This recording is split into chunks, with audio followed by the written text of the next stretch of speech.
Alasan ibu hamil ogah berdamai usai dikeroyok di Puncak Bogor. Ibu hamil yang dikeroyok tukang parkir alias Pak Ogah di jalur alternatif Puncak Bogor akhirnya angkat bicara terkait videonya yang viral.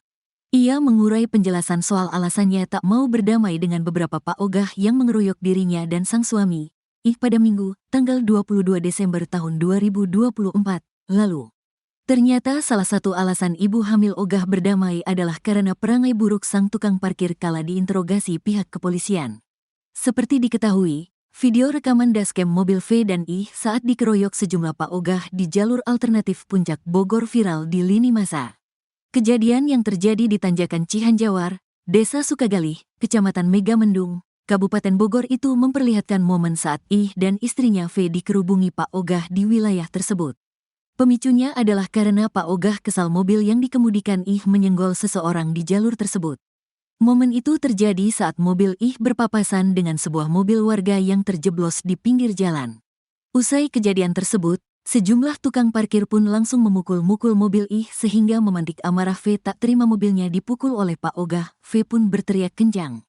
Teriakan tersebut rupanya memancing emosi Pak Ogah dan langsung mengejarnya seraya menantang.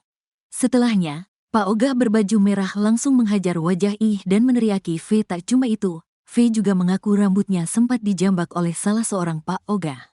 Hal itulah yang jadi alasan pertama V tak mau berdamai dengan pelaku lantaran ia pun ikut jadi sasaran penganiayaan Pak Ogah. Alasan kedua kenapa V tak mau berdamai dengan pelaku adalah karena Pak Ogah tersebut tak mau mengakui perbuatannya.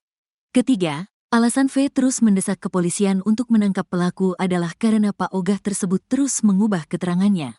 Selanjutnya, alasan keempat V Ogah berdamai adalah karena pelaku menyepelekan kasusnya. Buktinya adalah saat disuruh bayar ganti rugi, para pelaku cuma memberikan uang senilai Rp53.000.